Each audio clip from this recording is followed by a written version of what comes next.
Então, agora oficialmente, para todo mundo que nos acompanha de forma não ao vivo, deixa eu fechar os microfones aqui para a gente não ter interferência. Sejam todas muito bem-vindas. Estamos no nosso 10º encontro e, como de praxe, vamos começar com a nossa oração. E eu convido todo mundo que puder a fechar os olhos para que a gente possa orar. Respira fundo, abre o teu coração. Vamos acalmar o nosso coração e aquilo que a gente está fazendo para conversar com o nosso Pai. Pai nosso Pai abençoador, nosso Pai cuidador, nosso Pai que tudo sabe, tudo pode, tudo vê, um Pai onipresente, onisciente, um Pai que nos ama de maneira incondicional, um Pai que através da palavra fez todas as coisas que nós temos por conhecido hoje. Pai, nós reconhecemos todas as bênçãos, toda a graça, toda a misericórdia da Tua palavra, do Teu poder, da Tua presença. Pai, nós te agradecemos por tudo que Tu tens feito até aqui na nossa vida. Nós te louvamos, nós erguemos as nossas mãos para falar o quão maravilhoso Tu és, um Deus bondoso, um Deus que cuida, um Deus protetor, um Deus que é provedor. Pai, nessa noite eu te peço que o Teu Espírito Santo invada os nossos corações e que Ele me preencha, para que as minhas palavras sejam como uma espada de direção certa, de endereço certeiro, para que entre no coração e na mente de cada uma das pessoas que vão estar participando aqui com a gente, na medida que cada uma precisa, e traduz, Espírito Santo, traduz as minhas palavras para que cada uma entenda na medida que precisa, Pai, para que a gente tenha discernimento e que encha o nosso coração com aquilo que a gente está precisando receber aqui hoje. Pai, eu te agradeço novamente pelo teu chamado, pelo teu mandado. Te peço perdão, Pai, por ter demorado a responder, e vou sempre pedir perdão a Ti por isso, Pai. Mas eu te agradeço por todas as maravilhas que Tu tens feito na nossa vida. Em nome de Jesus, eu peço que Tu estejas conosco aqui hoje, nessa reunião, nos guiando, para que cada palavra seja de acordo com aquilo que Tu queres que seja falado aqui hoje. Em nome de Jesus, eu te louvo e te agradeço. Amém. Amém, amém, amém. Deixa eu colocar o nosso soaking aqui. Pronto. Ai. Então, chegamos ao nosso 10º encontro do nosso livro Como Ter um Coração de Maria no Mundo de Marta. E hoje a gente vai falar sobre o amor extraordinário de Maria. A gente vai refletir sobre a passagem em que Maria unge os pés de Jesus com o mais caro perfume que já existiu. E eu vou começar lendo os primeiros versículos dessa passagem de João 12, que fala o seguinte: 6 dias antes da Páscoa, Jesus chegou em Betânia, onde vivia Lázaro, a quem ressuscitara dos mortos. Ali prepararam um jantar para Jesus. Marta servia, enquanto Lázaro estava à mesa com ele. Então Maria pegou um frasco de nardo puro, que era um perfume caro, e derramou sobre os pés de Jesus, e os enxugou com os seus cabelos. E a casa encheu-se com a fragrância do perfume. Mas um dos seus discípulos, Judas Iscariotes, que mais tarde iria traí-lo, fez uma objeção. Por que esse perfume não foi vendido e o dinheiro dado aos pobres? Seriam 300 denários. Ele não falou isso por se interessar pelos pobres, mas porque era ladrão. E sendo responsável pela bolsa de dinheiro, costumava tirar o que nela era colocado. Respondeu Jesus: Deixe-a em paz, que o guarde para o dia do meu sepultamento, pois os pobres vocês terão consigo, mas a mim nem sempre terão. E para a gente compreender o tamanho do gesto praticado por Maria, nós precisamos pensar no contexto daquela época.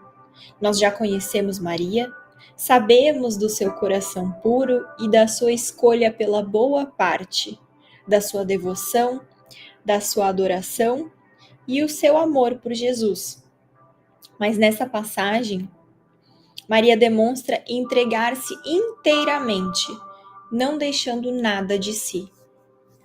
Maria aparenta ser uma moça jovem, solteira, sem pais vivos, uma judia cujo sonho provavelmente era casar e ter filhos.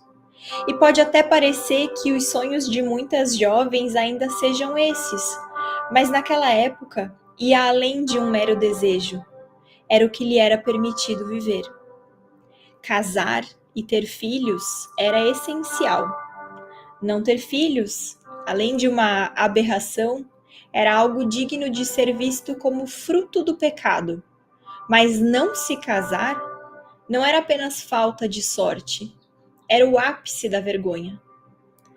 Acredita-se que as meninas, naquela época, eram prometidas, ficavam noivas muito jovens, por volta dos 12 anos, e se casavam mais tarde. Não se sabe ao certo a idade de Maria, mas temos muitos indícios de que ela era de uma família abastada, que tinha conforto e posses.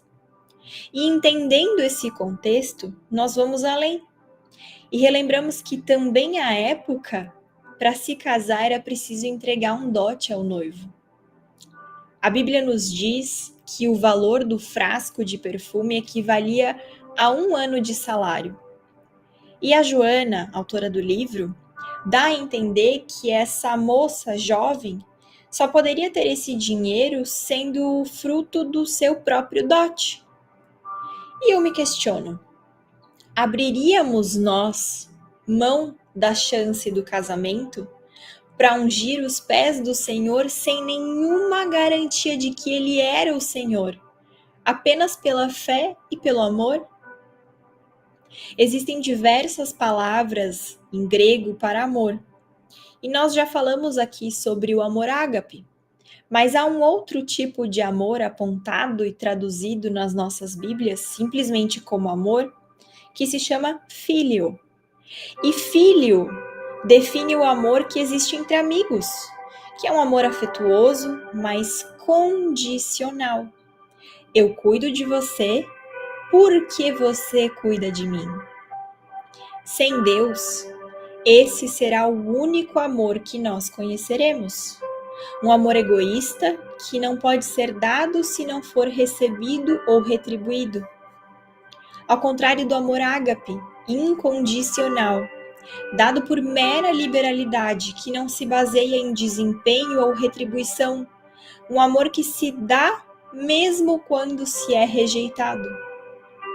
O amor ágape é o amor derramado por Jesus quando nos perdoou ao ser pendurado na cruz. Mas quem somos nós? Que tipo de amor nós conhecemos? Eu não sei vocês, mas eu oro muito para que um dia eu seja capaz de amar e viver o amor ágape. Entendo que esse seja o amor demonstrado por Maria. Porque num vaso comum de alabastro, um recipiente simples, que continha todas as suas esperanças, os seus sonhos, toda a sua vida sacrificial, foi quebrado, aberto e derramado aos pés do Filho do Deus vivo. Mas se por um lado Maria entregava tudo de si, por outro, cego pela falta de compreensão, pela ambição, pelo caráter distorcido, Judas observava, questionava e se revoltava. Afinal, por que esse perfume não foi vendido e dado aos pobres? A verdade é que, se Judas realmente estivesse preocupado com os pobres, poderia até ser compreendido.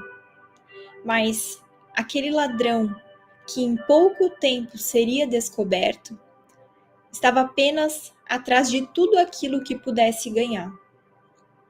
Judas se responsabilizava pela bolsa de dinheiro. Judas desviava o dinheiro, acreditando ser o seu justo pagamento pelos serviços prestados ao ministério de Jesus. Mas o peso da culpa e as consequências, cedo ou tarde, chegariam. Quem aguentaria entregar o Filho de Deus para a morte? Eis que a vida tem seu próprio modo de revelar quem realmente somos e as motivações profundas e escondidas do nosso coração. William Barclay, que é citado no livro, diz que, às vezes, a melhor forma de corrigir alguém que está no caminho errado é tratando-o não com desconfiança, mas com confiança. Não como se esperássemos o pior, mas o melhor. E isso foi exatamente o que Jesus havia feito com Judas. Mas ele não mudou. Parafraseando a autora do livro, imagina passar 3 anos da sua vida com o Messias e continuar sendo mais ou menos o mesmo, ou até pior do que quando começou. Judas agiu exatamente assim. E Jesus é muito claro ao dizer que a boca fala do que o coração está cheio. O homem bom tira boas coisas do seu bom tesouro e o homem mau tira coisas más do seu mau tesouro. Judas deu o que tinha. Maria também deu o que tinha. Só que o tesouro de Maria não era o seu dote. O tesouro de Maria era a esperança e a alegria em Jesus. O tesouro de Judas era o dinheiro a qualquer preço. A vida tem seu próprio modo de revelar quem realmente somos e quais são as motivações escondidas no nosso coração. Judas teve acesso a Jesus, caminhou com Jesus, conviveu com Jesus e ainda assim nunca conheceu Jesus. Judas esteve cego. Judas praticava, quiçá, o amor filho. Maria podia ver. Maria amava ágape. E nós? Nós podemos ver?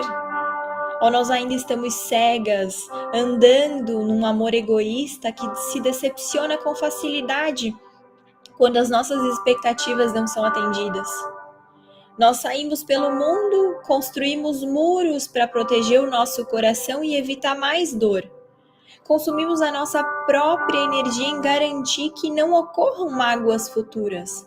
Mas nós não aprendemos que, se não corrermos o risco de nos ferirmos, não poderemos dar e receber do amor incondicional. Porque o amor incondicional dá às pessoas o direito de nos ferirem. Quem tem sido você dentro de casa? Quem é você no trabalho, na rua? Quem é você com seu companheiro e com seus filhos? E quem é você com os estranhos? As nossas atitudes revelam aquele a quem nós adoramos? Quanto ainda nós temos a oferecer e que deixamos guardado por medo, por orgulho, por insegurança, por avareza, por falta de fé? Maria era dona de um amor extraordinário e de um coração grato. Judas tinha um coração avarento, uma ganância tirana que nunca se satisfazia com nada.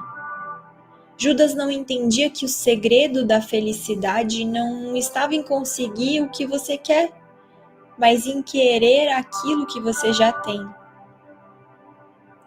Enquanto os nossos corações estiverem duros e cegos, nós compartilharemos da falta de entendimento de Judas.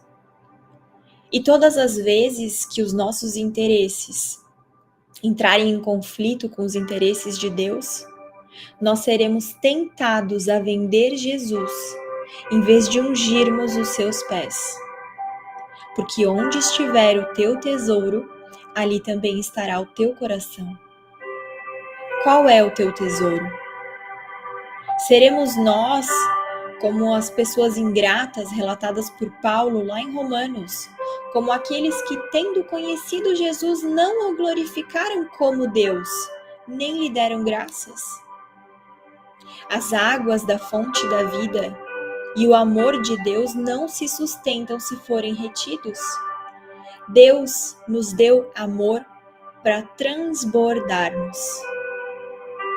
Hoje, aprendemos que Maria amou com inteireza de coração. Ela não pediu nada em troca. E ter derramado 300 denários, o salário de um ano inteiro aos pés de Jesus, podia ser o bastante. Mas no auge do seu amor, ela se despoja da própria honra, secando os pés do homem com os seus cabelos. Maria, de forma extravagante, desconcertante, desamarra e descobre os cabelos, guardados para o seu marido, ficando descoberta e vulnerável em público, sujeita a todos os julgamentos, a desonra, a exposição, a rejeição, a repreensão, só para secar os pés de Jesus. Maria se põe vulnerável. Maria se dispôs a perder não apenas o seu dote, mas a própria reputação. Que amor é esse? Protegida pelo Pai, nada aconteceu. E ele disse: em verdade vos digo que, em todas as partes do mundo onde este evangelho for pregado, também o que ela fez será contado para a sua memória. Jesus dá honra a Maria, quando Maria honra Jesus. Enquanto Maria se desnudou, Judas traiu com um beijo. E o preço pago pelo beijo foi a morte de Judas e do aguardado Messias. O Cordeiro estava morto desde a fundação do mundo. Jesus nasce com a sombra da cruz, mas ele foi entregue pelo seu companheiro de caminhada. Que tipo de amor compartilhava Judas? Entregar tudo para Deus não é tarefa fácil. Nós até queremos obedecer, mas temos medo. Nós adoramos, mas não confiamos e não amamos o bastante. Compartilhamos do amor filho e desconhecemos o amor ágape. Não somos capazes de nos entregar por completo. O problema é que nós só conheceremos o poder da provisão, o poder do cuidado e o poder da força de Deus quando pararmos de resistir ou questionar. Confiar requer que algumas perguntas fiquem sem respostas. Será que um dia nós conheceremos, viveremos e praticaremos o amor ágape? Lá no livro do Êxodo, que retrata a história de Moisés tirando os judeus do Egito e os guiando para a terra prometida, conta que Deus lhes dava somente a provisão suficiente para um dia de cada vez. E tudo o que era guardado de maneira excedente perecia. Mas no dia seguinte, a provisão estava lá novamente. Eis o princípio da confiança, da instrução de Jesus ao nos ensinar a oração do Pai Nosso no livro de Mateus. O pão nosso de cada dia nos dai hoje. Deus proverá o necessário a cada dia. E não nos preocupemos com o amanhã, porque o amanhã a Deus pertence. Maria entregou tudo o que tinha, sem pensar, sem pestanejar, porque confiava e amava o Senhor de todo o seu puro coração. Não deve ter sido tarefa fácil, mas ela escolheu a boa parte desde o princípio e compartilhou do amor de Cristo em todas as oportunidades que tinha. Que aprendizado Maria nos dá hoje.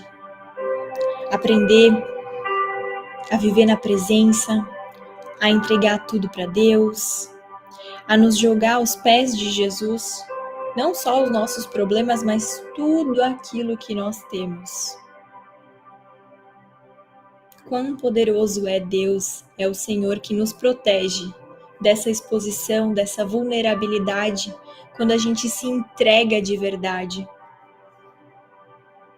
Só que a gente só vai conhecer esse Jesus, esse poder divino, se a gente fizer o que Maria faz, o que Maria foi capaz de fazer. Entregar o seu dote, a sua reputação, a sua vulnerabilidade. Então hoje eu convido todas vocês para que a gente reflita hoje sobre esse amor extraordinário de Maria. E como sempre, para a gente ficar um pouco mais à vontade, eu vou encerrar a nossa gravação para a gente poder conversar.